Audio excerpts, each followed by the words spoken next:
Channel 103, the broadcast that wasn't scheduled.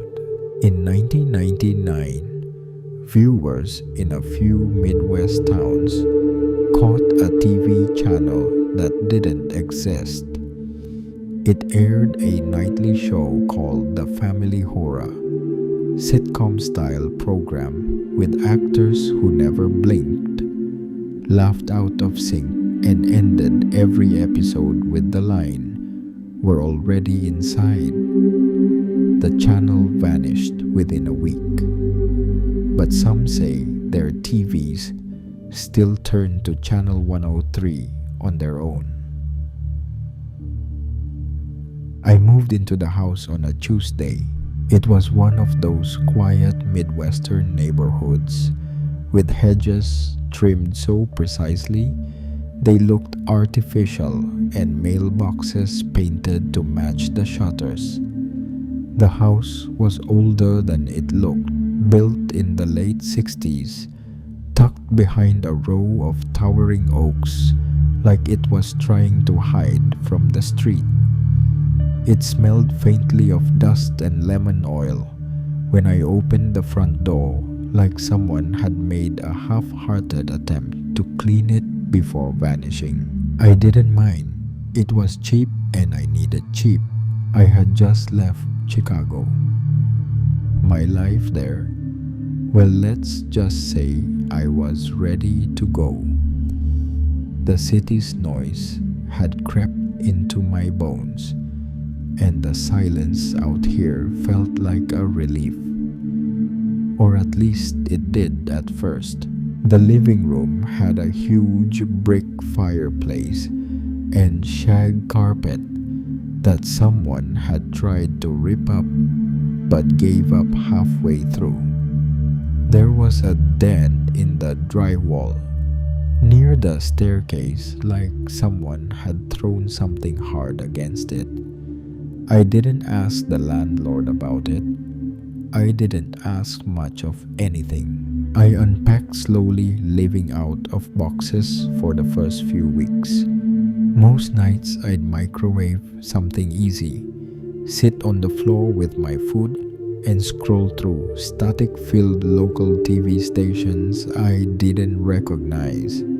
I didn't have cable, just a digital antenna I clipped to the window like an afterthought. There were about 15 channels, or 16 maybe. I didn't really count. That was the first time I noticed that Channel 103. It didn't always show up. Sometimes it was there, sometimes it wasn't. A blank flickering tile at the edge of the guide. No channel name, just numbers. I thought it was a glitch. Then one night it just turned on by itself. It was around 11:45 p.m. I'd fallen asleep with the remote in my hand, face down on the couch.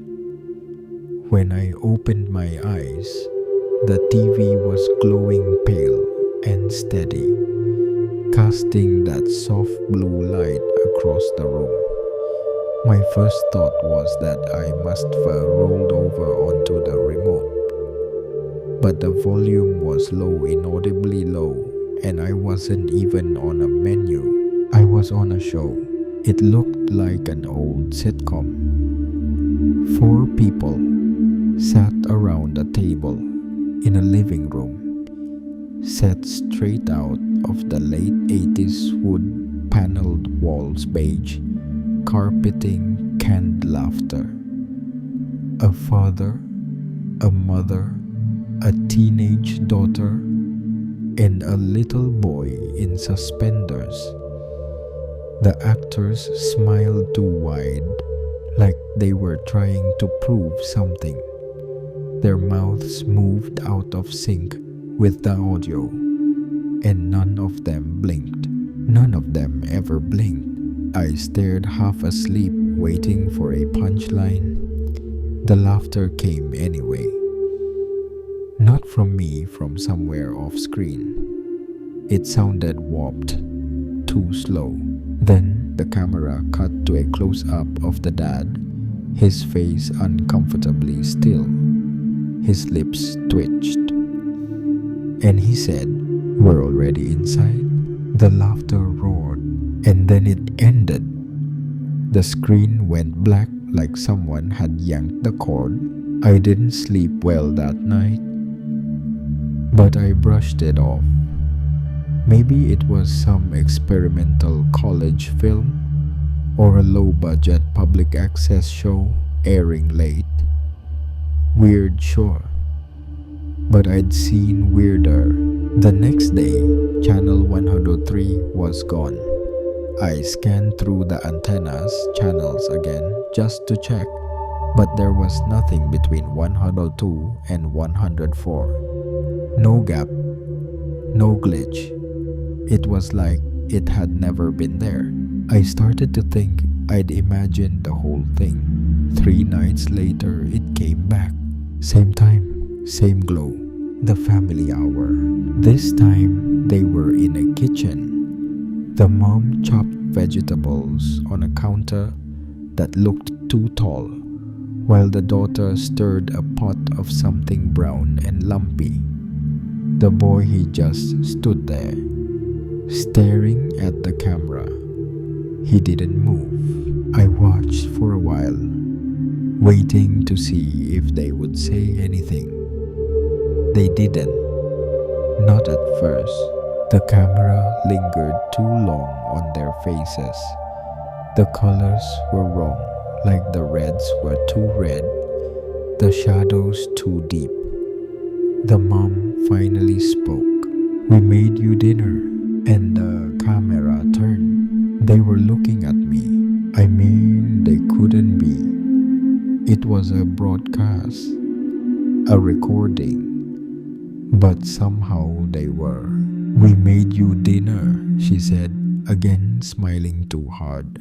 The little boy began to hum. And then, like before the dad appeared, he walked into frame from the wrong direction, like the wall had just let him through. We're already inside. End of episode. I told myself I was dreaming, that I'd dozed off and hallucinated. Maybe it was sleep paralysis. I'd had that before, back when I was living alone in a cramped studio and working the night shift.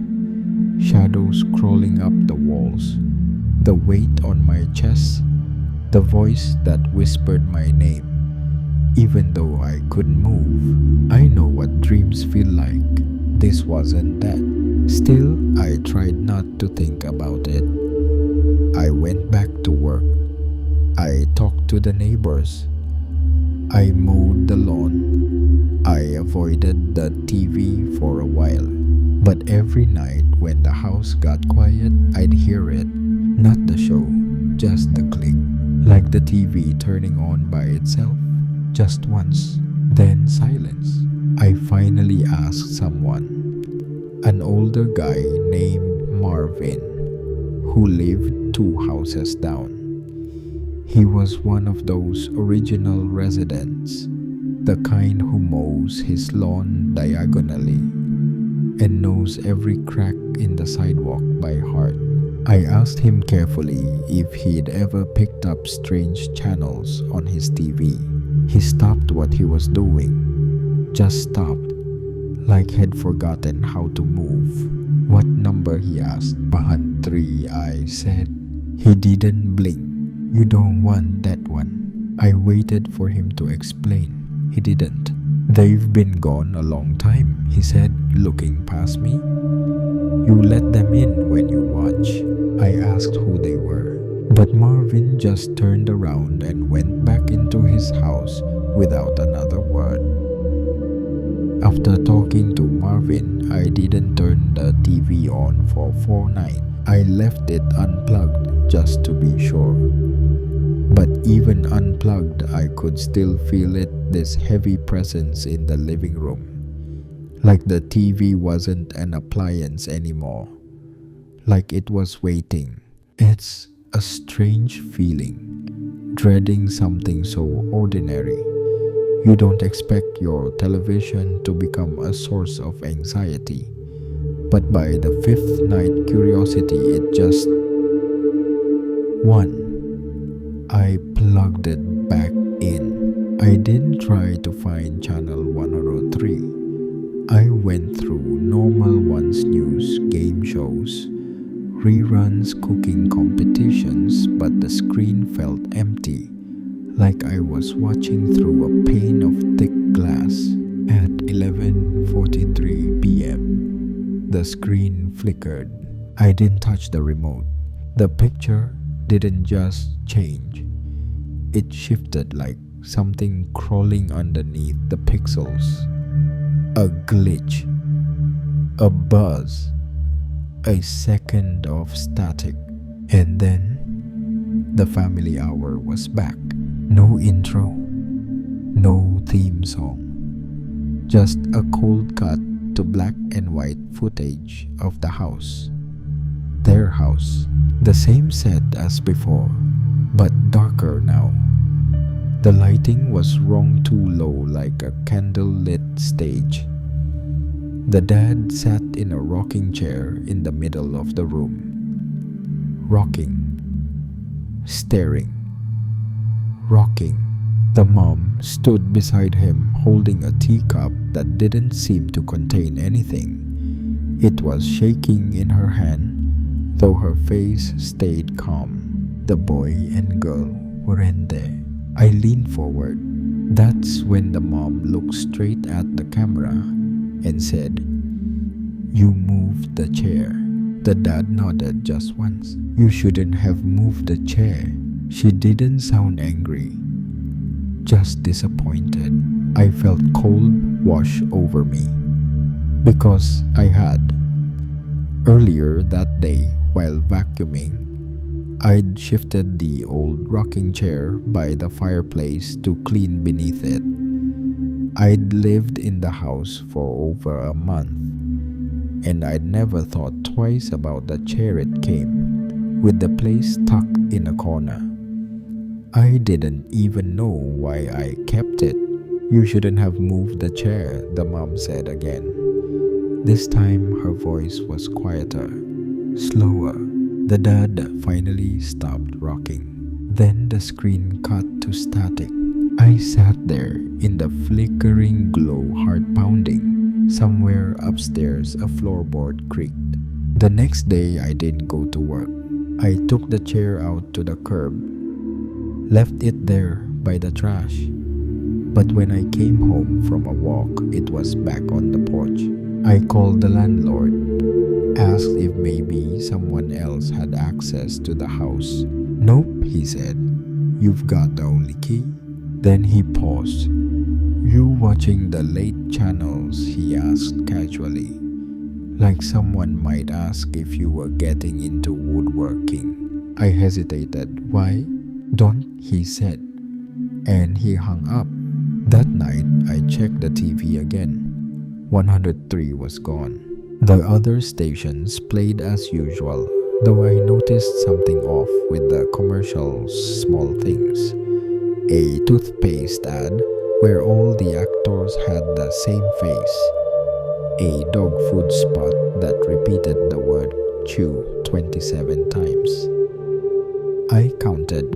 At 11:44 p.m., the screen went black, and a word appeared in red font. "Remember." Then the show resumed. The family hour. Everyone was back. All four of them seated around the table again, dressed like they were going to church in the 1970s. Their mouths moved, but there was no sound. The laughter track returned, but it was distorted, more like screams run through a fan. I muted the TV, and still I could hear it. Not the show, the humming. That same strange hum the little boy had done before. Only this time it was in the walls. I tore the living room apart that night.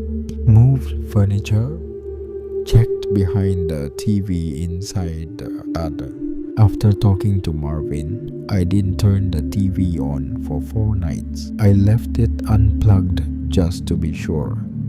But even unplugged, I could still feel it, this weird weight in the living room. Like a stare.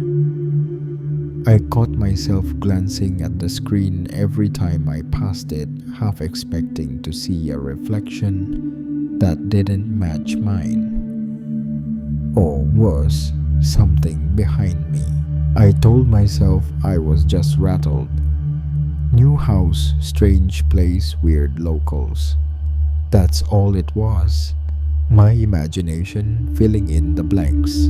Then on the 5th night, I woke up to the sound of static. Loud, sharp, familiar. I sat up in bed and listened. The room was quiet. No hum of electronics, no glow under the door. But the sound, it was still there. Like it was coming from somewhere inside my head. I went downstairs, heart pounding, convinced the TV had turned itself on again. But when I stepped into the living room, the screen was dark, still unplugged, cold to the touch. That should have made me feel better. It didn't. Things got worse after that. Little things at first. Objects not where I left them. The spoon I'd set in the sink showing up back in the drawer. The front door unlocked even though I double-checked it every night. My phone would buzz with phantom notifications. I'd look and there'd be nothing there. Or worse, the time would be wrong. 3 a.m. Again and again. Even when I knew I'd just looked 2 minutes ago. Once I found the living room clock on the floor, just face down. No broken glass, no fallen nail. It had just been moved. Carefully. Then came the humming. I'd hear it while brushing my teeth. Low, tuneless, like a child trying to remember a song they'd only heard once. It seemed to come from inside the walls. I would freeze toothpaste, still foaming in my mouth, trying to locate the direction. It was never the same, always just far enough away to make me doubt whether I heard it at all. One night I snapped. I plugged the TV back in. I told myself it was just interference, a busted antenna, maybe a local pirate signal. Some kid playing games with old tech. That made sense. Didn't it? I sat on the floor, remote in hand, and flipped through the channels. There it was, channel 103. No name, no show, just a still frame. The living room from the sitcom. Empty. I stared at it. Nothing moved until it did. The camera slowly panned left, like someone had picked it up and started walking. I saw the couch, the end table, the lamp with the cracked base. All props, probably. Then it turned again and I saw something that made my stomach drop. A mirror, hanging crookedly on the wall. And in the mirror, my living room. Not the set, mine. The shot flickered, then cut to black. I sat there frozen. The air felt too still, like the room was holding its breath. My phone buzzed once. I looked down. One notification. New device detected, family room display. I turned the phone off and threw it across the room. I tried to record it. I thought maybe I could prove it to someone, post it. Online show, a neighbor send it to a friend. But every time I pointed a camera at the screen, the image changed. Once it showed my old apartment in Chicago. Once it showed my mother's hospital room, the one she died in. Once it showed me sitting in front of the TV, but smiling. Too wide, too long. I didn't press record. I started having dreams. In them, I was part of the show. I'd sit at the kitchen table while the dad poured coffee that smelled like paint thinner, and the mom stirred an empty bowl. The daughter would giggle at nothing. The boy never spoke. No one ever said my name, but they always ended the same way. The dad would look straight at me and say it again. "We're already inside?" And then I'd wake up, heart pounding, sometimes with the taste of static on my tongue, like I'd licked the inside of a battery. I tried talking to people, just casually at first. "You ever heard of a channel called 103? I asked a cashier at the grocery store. She blinked. "Like a radio station?" "No, TV. Real late night stuff." She frowned. "Don't think we get that many channels around here."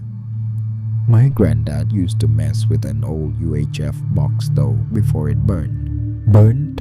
"Yeah. Middle of the night. Said the screen caught fire. Weirdest thing. He said he saw something inside it before it went black." I didn't ask what. The final straw came a few days later. I was trying to sleep, headphones in, music loud. I hadn't watched the TV in almost a week, but at 3:03 a.m. I woke up. Not because of sound, because of the smell. It smelled like copper, like blood, and something else, something sharp and synthetic like melted plastic. I went downstairs, not knowing why, not even fully awake. The TV was on, but this time it wasn't the family hour. It was a new set, a bedroom, dimly lit, mine. I looked at the screen. There was someone standing at the foot of my bed, just standing, still. Then the camera cut closer, and I saw that the figure wasn't looking at the bed. It was looking at the camera, as if it knew I was watching. And then it smiled, and I swear to you it was my face. Not exactly, but close enough. Like someone had worn it too many times and it had started to stretch in the wrong places. I yanked the power cord out of the wall and ran outside barefoot. I stood in the driveway until the sun came up. When I came back in, the screen was still glowing, even unplugged, just white, silent, and in the top corner, new text had appeared. It simply said, "Tomorrow's episode. Welcome home." And something they never explained, fully a section of cable, burned from the inside out as if by sustained internal heat. At the bottom of the article, one last quote from a neighbor. He used to say, "You can fit anything between the channels if you know where to look." Gave me the chills. I started marking the rules on a notepad, trying to make sense of them. Don't change the channel. Don't leave the room while it plays. Don't mute, speak, or cover your ears. Don't leave the house after it ends. But there was no mention of what happens if you do. I couldn't remember when I broke the rule. Maybe it was the night I unplugged the TV. Maybe the night I ran outside barefoot. Maybe just asking questions was enough.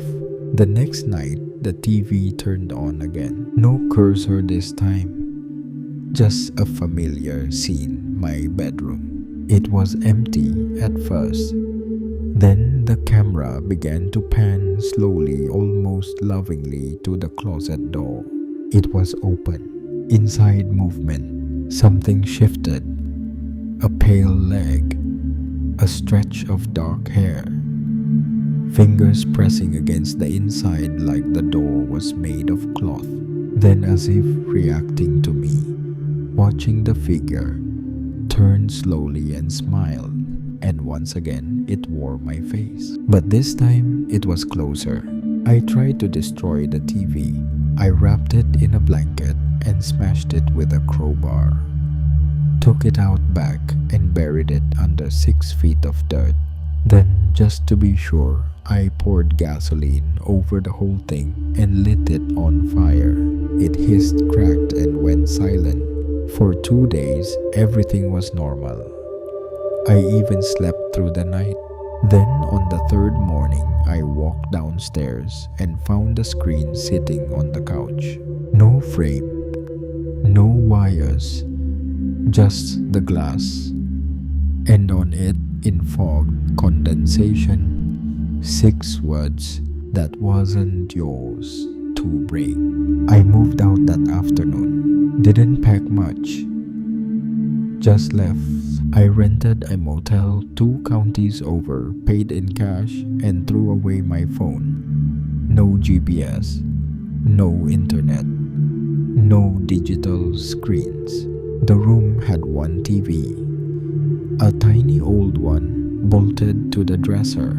I tried to ignore it, but that night at exactly 3:03 a.m., it turned itself on. I screamed, but it wasn't the family hour. It was a new show. No actors, no sets, just a hallway, a long one. It looked like the motel. Then I saw the door numbers: 117, 118, 119. It was moving down the hall toward my room. I reached for the plug, but there wasn't one. The cord had been cut. The image glitched for a moment, and then the hallway stopped in front of a door marked 120, my room. And slowly, the knob began to turn. I bolted out into the cold night barefoot again. No car, no wallet. I didn't care. I just ran. When I finally looked back, there was no figure, no camera crew, just a flickering light behind the drawn curtains and the faintest sound of canned laughter bleeding through the glass. That was 3 days ago. I haven't slept. Every time I close my eyes, I dream of it. A screen in a room. A smile that doesn't quite match. Laughter that's always a beat too late. Every time I pass a store window, I glance at the TVs. And sometimes, just sometimes, I swear I see a face in the reflection behind me. And now this morning, a note slipped under the door of the new place I'm hiding in. No return address. Just a folded piece of paper with 5 words written in shaky handwriting. We're already inside the walls. I didn't remember falling asleep. But when I woke up, the curtains were open. I live on the 2nd floor. Now cheap rental in a mostly abandoned industrial town.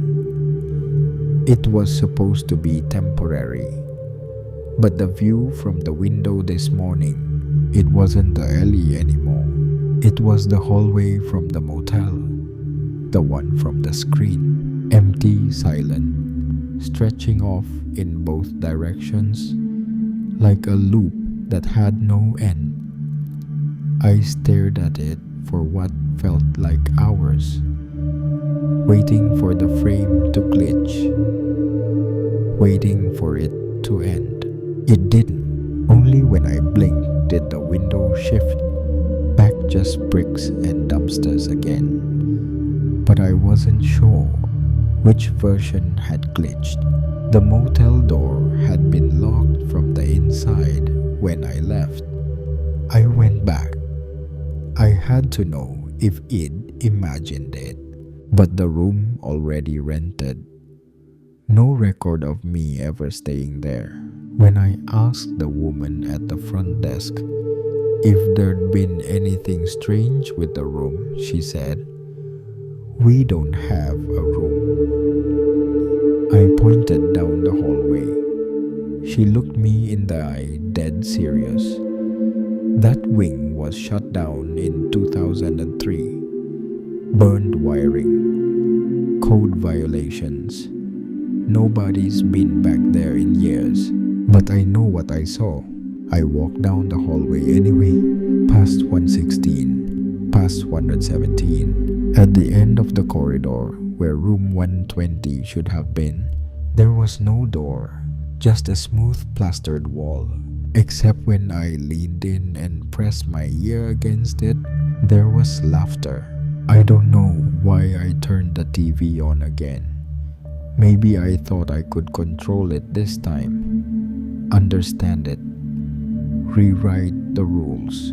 I hooked up an old camcorder to the AV ports, pointed it at the screen, let it run. When the static started, I didn't look away. I let it play. This time, the show was different. The family hour was back, but it was playing backward.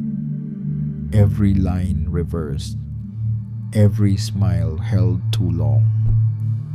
The living room was wrong to subtle things. The photo frames had no faces. The doors led nowhere. One of the characters bled from their ears in every shot, but no one seemed to notice. And at the end, as always, they turned to the camera, smiled, tilted their heads, and said in perfect sync, "We're already inside." Only this time, the screen didn't go black. The family sat still. Then, one by one, they turned their heads not toward the camera, but toward me. I lunged for the plug, yanked it out of the wall, but the image stayed on, and something stepped out of the TV, not with flash or sound or violence, just emerged, like it had always belonged. It looked like me, almost, except the eyes were wrong. Too wide, too bright, and it didn't blink. It walked to the wall, turned to face me, and smiled. Then it lifted its hand and tapped the drywall. Once, twice, 3 times. I didn't know what that meant until the lights began to flicker and I heard it again. From the other rooms, the same knock. 1, 2, 3. Then a pause. Then tap, tap, tap.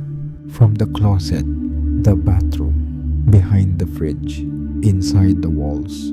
I ran out into the rain, out into the streets where the street lights buzzed like flies.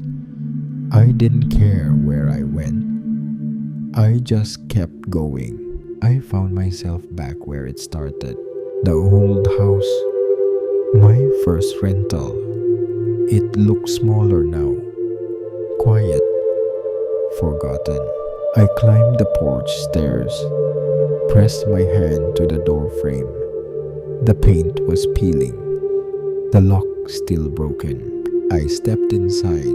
The power was off, but the room was full of that same low glow, like a screen just out of frame. In the living room, the TV I had smashed and buried and burned sat quietly on the stand. A new episode was playing, and I saw myself present day standing in that same room, watching. The camera slowly panned behind me, and I saw it on the wall, carved in long frantic scratches.